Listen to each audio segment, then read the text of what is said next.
Before I enter to my patient room, I knock first so that the person inside will know. Then I carefully put down the materials for hot compress.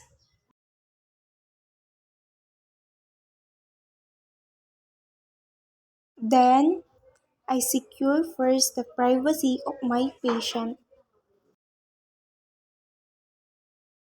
Then I perform hand hygiene and wear clean gloves.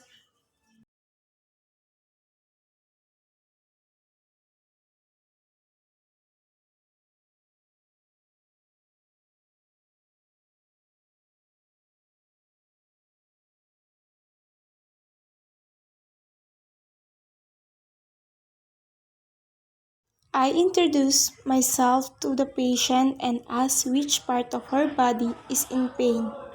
Cover the patient with towel except in her right lower extremities. And I start putting hot to hot water in the hot compress.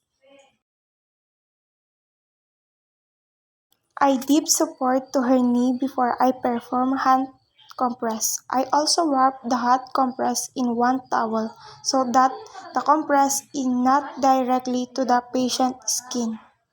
Wait for 5 to 10 minutes, then remove and don't forget to remove gloves and hand hygiene.